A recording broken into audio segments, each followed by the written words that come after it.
Doctor del Castillo, el día de hoy es un lunes brujo, ¿cómo dice? Cimarrón. Se trata del traslado del Día de la Constitución y una coincidencia, y es que el padre del presidente de la República, a los 101 años, falleció en el día de ayer y hoy será sepultado, creo que en su tierra natal, en San Juan de la Maguana. La otra cosa es que la clase política le ha expresado sus condolencias al presidente y han suspendido algunas actividades de tipo política, porque las actividades de tipo política generalmente van dirigidas en contra del gobierno, entonces han sido considerados. Además, se cogen un respiro. Y le dan un respirito al país también. Seguro, uno ha descansado un poco, por lo menos lo va a descansar en el día de hoy. Doctor, tenemos dos personas que vienen a hablar de un problema muy complejo y que los medios a veces tenemos que dar oportunidad a que ellos se expresen, porque cuando o no se tiene razón o la autoridad se ha excedido favoreciendo a algún sector, la gente opta por los medios de comunicación.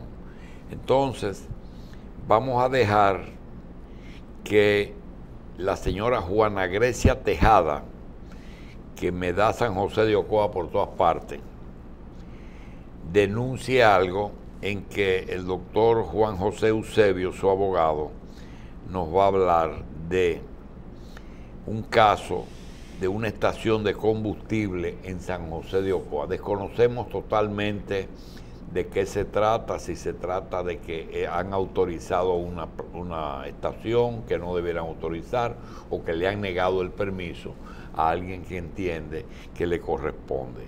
Vamos pues a oírlos. Hay que tener presente que hay una ley que está pendiente, que es la ley de uso de suelos, y eso ha hecho que las cosas se distorsionen, porque hay cosas bien establecidas. Por ejemplo, el caso de los servicios públicos. Una estación de combustible es necesaria cada cierta cantidad de kilómetros, pero cuando es múltiple hay un problema grande. Ahora mismo están discutiendo las mismas petroleras de si pueden tener en una sola estación todo tipo de expendio ¿verdad? Pero también hay el problema del vecindario. Un vecindario, mira el caso de alguna bomba que han explotado sus depósitos, han afectado el vecindario. Entonces uno realmente tiene que sopesar mucho las denuncias, pero vamos a dejar lo que no sabemos de qué se trata y dejar que o el doctor Eusebio o la señora Tejada nos cuente cuál es el conflicto en San José de Ocoa. Bienvenidos y gracias por estar aquí. Muchísimas gracias, para mí es un placer estar con ustedes y bueno, de inmediato paso a explicarles qué es lo que está sucediendo. La señora Juana Grecia Tejeda, junto con su hermana, es propietaria de una envasadora de gas que está ubicada en San José de Ocoa y se llama Emil Gas. Esa envasadora la atendía su padre, el señor Tejeda Mingetti. En el año 2017, de repente se entera de una supuesta negociación que hizo la señora Josefa Mejía Castillo, una aspirante a diputada, Macea, aspirante a diputada de San José de Ocoa por el PLD, donde supuestamente se acerca el señor Mingetti, Tejeda Mingetti, y planifica la compra de la envasadora de gas. Pero a todo esto, el señor Mingetti simplemente es un empleado de la envasadora y los títulos de propiedad están a nombre de la señora Juana Grecia Tejeda Pérez y de su hermana. Es decir, que el señor no tenía calidad para vender ni hacer ningún tipo de negocio ni contrato con la envasadora. Ahora bien, ¿pero a quién le vendió? Supuestamente dice la señora Josefa Mejía que le vendió a ella, pero sin tener un solo título a su nombre, ningún documento, ni poder que la autorizara a ese tipo de negociación. Eso es lo increíble.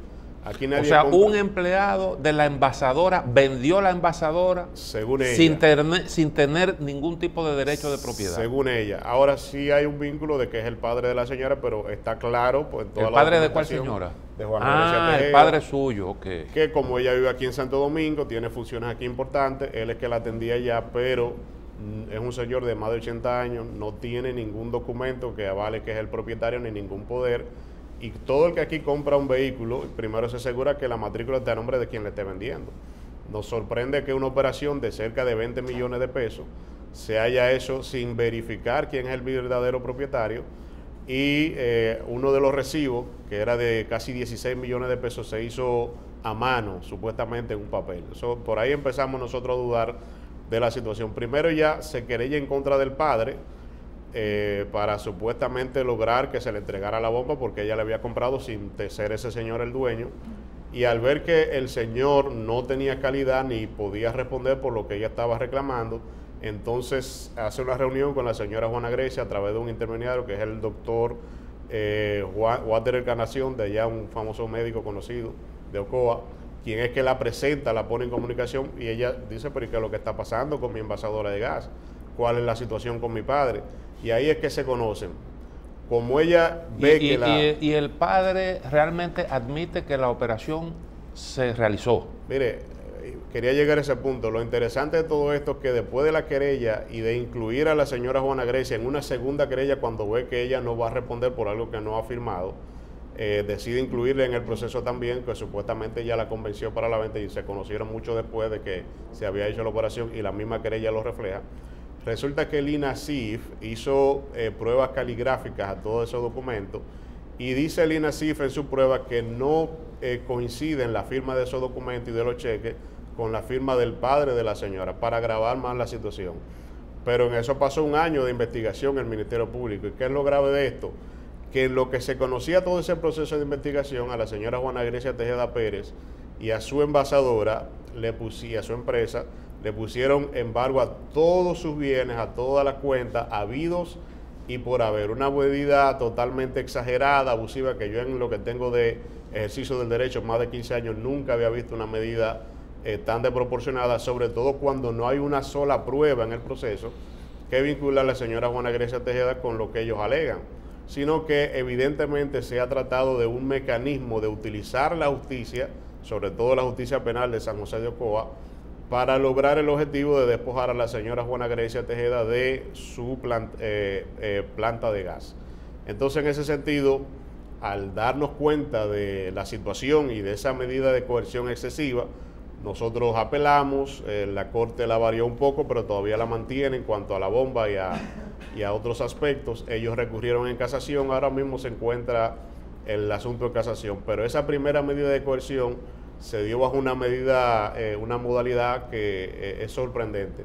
No citaron a nadie, fue de carácter administrativo. Nosotros nos enteramos ya después que estaba puesta, y el Ministerio Público, que es el juez de la querella, había decretado la inadmisibilidad de esa querella porque no encontró elementos de prueba para sostener ese expediente y esa acusación. Es decir, que estamos frente a una situación totalmente inaudita, donde a una persona se inventa una querella, y en base a esa querella inventada le embargan todos los bienes habidos y por haber, según decía la resolución de la medida de coerción. Señora Tejada, ¿qué explicación da su padre con respecto a este asunto? ¿Cuál es la versión? ¿Qué es lo que él dice? Bueno, mi papá... ¿Él recibió realmente el dinero? Es un señor mayor ya, actualmente tiene 87 años. Tengo una situación porque él se contradice con lo que dice. Y el punto que a mí me parece muy extraño es que esta señora, sobre todo, entregara algún tipo de dinero, cheque, como ella dice, que dice el INASIF que no es la firma de mi papá, y no pidiera ningún tipo de documentación para una operación de esta naturaleza. ¿Usted tiene los títulos de propiedad? Correcto, correcto. ¿Y nada de eso fue transferido? ¿Usted lo conserva? Desde el principio, esa propiedad la compramos mi hermana y yo. Mi papá nunca ha tenido ningún tipo de derecho real sobre esa propiedad. O sea que nos ha sorprendido mucho la situación. Y lo que más me ha sorprendido es hasta el punto donde esto ha llegado, donde no hay ninguna prueba en mi contra. Porque yo me vine a enterar de la transacción después que fue consumada. Y aún así, tengo 2 años. Cuando usted dice después que fue consumada, ¿usted tiene la certeza de que realmente se consumó? Bueno, en el expediente está la promesa de venta. La promesa, pero una promesa cosa de es la venta. promesa y otra cosa es que se haya realmente efectuado la venta. ¿Su papá recibió el dinero? Ese es el punto que yo Que no se ha podido... claro. Yo no tengo claro eso. ¿Pero pagaron porque mediante en efectivo o mediante un cheque? Sí. se supone que fue mediante cheque. Y entonces, ¿quién cambió el cheque? ¿Hay una constancia de que el cheque, porque eso es una evidencia? No está eso, solamente tenemos el informe del INASIF, que a raíz de la investigación que hizo el Ministerio Público arroja que no coincide con la firma de mi papá. Y entonces eso se puede considerar que usted como abogado, ese tipo de transacción un poco confusa, no del todo clara, ¿cómo tipifica eso? Para mí como abogado eso está clarísimo. Es una modalidad de estafa para presionar a una persona a vender al precio que a ellos les interese porque nos han hecho la oferta y eso en varias ocasiones durante el proceso nos lo han planteado. Pero ella no quiere vender porque ella no está vendiendo y lamentablemente no ha cometido ninguna falta para tampoco llegar a esos términos. Entonces, en ese sentido... ¿Y qué tipo de oferta le han hecho? Comprarla a un precio supuestamente razonable, deduciendo lo que supuestamente recibió el padre, que de eso nosotros no tenemos ninguna constancia, que de 19 millones que ellos alegan que pagaron, o 20 millones, lo último es que alegaban que solamente fueron 6. Pero nosotros no sabemos ni una ni la otra, porque los únicos cheques, que es la única prueba fehaciente, dice el INASIF que no se corresponden con la verdad. Entonces, cuando tuvimos esa resolución del INASIF diciendo que esos cheques no fueron firmados por el padre de la señora, procedimos a querellarnos en contra de ella por uso de documentos falsos y por estafa. Y entonces está ese proceso conociéndose también allá en San José de Ocoa, porque entendemos que se trata...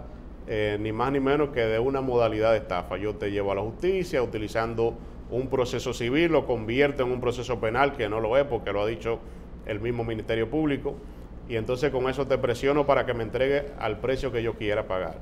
Ahora, a mí me parece realmente un poco extraño todo esto, porque si yo compro, se supone que al efectuarse la venta, alguien tiene que entregarme. Yo tomo posesión, eso tiene realmente una especie como de formalidad. Así es. Y bueno, se supone que tiene que haber un inventario de las cosas que se está transfiriendo. Correcto. Y entonces, ¿en qué momento las personas, valga la repetición del término, llegan al lugar para tomar posesión? ¿Y qué tipo cómo ocurrió todo eso? Bueno, usted quizá no conoce todo y ha dado en el punto. O sea, eso nunca pasó. Eso nunca pasó. Nunca pasó. Nos enteramos cuando le notifican al papá la querella en la planta de gas y que obviamente como ella es la propietaria le hacen llegar la información de, mire, llega este documento que está notificando y inmediatamente lo que hace es proceder a investigar y qué es lo que está pasando con mi padre. Y su padre era empleado usted dice empleado de la planta. Y él, como empleado de la planta, dio en alguna muestra de que realmente había recibido algún dinero, porque normalmente cuando usted tiene un dinero, sobre todo tratándose de una cantidad tan grande, la gente comienza a hacer gasto y alguna muestra hay de que tiene... Eso es lo grande, que no hay una sola muestra de que ese señor haya recibido algún dinero. O sea, nadie en el pueblo que lo conoce ni en ningún lugar ha podido decir, que... perdón, de repente tiene más dinero, está gastando, o sea, ese dinero no se le ha visto en ningún momento. Y siendo momento. su padre un empleado, ¿no pudo darle una respuesta a eso y a usted alguna explicación? Es que mi papá se contradice mucho. Se contradice. Se contradice mucho. Es un tema de pero muy bien, pero él era empleado, se supone que estaba en capacidad de manejar un negocio. Empleado entre comillas, ¿me entiendes? Porque él es de allá de San José de Ocoa y estaba ahí. Pero él era que administraba el negocio. Realmente había un muchacho, un empleado, que se encargaba de administrar. Bien, entonces, ¿cuál es el siguiente paso? de usted como representante legal de la señora. Hemos procedido a interponer esa querella, hemos solicitado la variación de la medida de coerción, se varió parcialmente, todavía seguimos en la Suprema peleando con eso, defendiendo... El caso está en la Suprema Corte de Justicia. Sí, una parte de él porque se ha ramificado, porque cada vez que nosotros tenemos un beneficio a nivel de, por ejemplo, de la Fiscalía, que en 2 ocasiones ha declarado el archivo definitivo de esa querella porque no hay nada que vincula a la señora Juana Grecia ni a su hermana con esta situación penal que ellos alegan. Entonces ellos objetan ante el juez y hay que decir, pareciera ser... ¿Y cómo se justifica entonces el embargo? Eso es, que no tiene justificación. Eso es lo que nosotros hemos alegado, que sí, no existe una justificación. Y procedimos a una denuncia que quiero que ella misma le explique lo que hemos pasado a nivel de la Suprema con esa situación. Sí, yo misma deposité esa denuncia ante el Consejo del Poder Judicial el 29 de mayo, explicando y reiterando que cómo es posible que a mí se me imponga una medida de coerción sin pruebas, porque estamos hablando de situaciones que fueron realizadas por mi papá, que aunque sea mi papá, es él, y el hecho penal no se hereda, no se transmite al otro, o sea, cada quien es responsable por sus hechos penalmente. Aún así, como yo soy la propietaria, entonces a la fuerza me han involucrado porque hay un objetivo muy claro de despojarme de esa propiedad. Y no se interpuso la querella en contra de su padre, sino en contra suya. En primer término se hizo una querella contra mi padre. Cuando esta señora, Josefa Mejía, ve que yo no tengo ninguna reacción, porque la respuesta para mi padre, de mi parte, fue que si había alguna situación irregular, pues él tenía que realmente enfrentar esa situación. Y que yo no iba a reconocer esa venta porque yo no había vendido. Entonces, como esa fue mi respuesta, la decisión fue, como al mes o a los 2 meses, reformular la querella. Entonces la señora en esa querella, en esa reformulación de querella, señalaba que yo supuestamente la había convencido a ella para comprar. Pero tengo que aclarar que cuando yo recibo la querella, a mí me presenta esa señora, un médico de allá de San José de Ocoa, porque yo no la conocía, que figura como testigo en el expediente. Y por todas las instancias judiciales que ha pasado este caso, nadie le da importancia al hecho de que yo vine a conocer a esta señora a raíz de la querella que ella puso contra mi papá y que tengo una prueba testimonial que da fe de esa situación. Bien, no sé si el licenciado Eusebio quisiera agregar algo más. Entonces, perdón, yo quisiera enfatizar que a la fecha no recibo respuesta del Consejo del Poder Judicial, porque es una medida de coerción que fue realizada de manera administrativa. A mí no se me dio la oportunidad de defenderme. Los motivos que darían lugar a una medida de ese tipo no se cumplen. Pero en mi caso. ¿usted no se le convocó el día que se impuso la medida de coerción? De manera administrativa. La decisión fue tomada de manera administrativa. Desde mayo yo tengo embargado todos mis bienes. ¿De acuerdo? Sin prueba, porque la misma medida establece sobre qué base fue tomada. Y ahí solamente están los supuestos cheques que mi papá supuestamente firmó, y que el INASIF dice incluso que no es la firma de mi papá. Bien, señor Eusebio, como dicen en los tribunales, concluya. Sí, vamos a concluir formalmente, honorable magistrado, solicitándole al presidente de la Suprema Corte de Justicia, al Consejo del Poder Judicial, que ponga su atención en este tipo de casos que vulneran lo que es el Estado de Derecho de un país. O sea, un país donde por una querella que se invente cualquiera, ya a usted le puedan embargar todos sus bienes, pone en peligro todo lo que es el Estado de Derecho de cualquier ciudadano. Entonces eso no puede permitirse en este país y en lo que se debe llamar un Estado de Derecho, por lo que entendemos que deben actuar e investigar hasta el fondo qué es lo que ha sucedido, porque me parece a mí que puede tratarse de un tráfico de influencia a nivel de los tribunales de justicia. No así la Fiscalía, que ha hecho lo correcto, archivando 2 veces de manera definitiva esa querella porque no reúne los elementos de un proceso penal, pero a nivel de los jueces entonces han logrado ciertas facilidades que sorprenden, que no se ven en todo tipo de procesos, y ahí entonces tienen que investigar, no llevarse solamente de que es un tema jurisdiccional, sino que a veces se utiliza la vía jurisdiccional para causar un daño a lo que es el Estado de Derecho, el Estado de Justicia, por lo que entendemos que deben intervenir e investigar ese caso. Bien. Entonces, yo perdón, creo que una pequeñita sí, aclaración. sí. Es importante también destacar que yo no soy política, porque la señora es una aspirante a diputada por el Partido de la Liberación Dominicana. Oh. O sea, no tengo ningún tipo... ¿Y se puede saber el nombre de ella? Josefa Mejía Macea. Josefa es Mejía. ella. Actualmente candidata por el PLD como diputada por San José de Ocoa. Entonces, mi interés no es perjudicar a nadie políticamente, yo no me manejo en el tema político, no tengo vinculación política, mi caso es realmente el que me interesa. Bien, yo creo que está clara la posición con respecto a este caso de la señora Juana Grecia Tejada y del licenciado Juan José Eusebio, a quienes damos las gracias por haber estado aquí hoy con nosotros en Revista 110. Una pausa y volvemos en breve.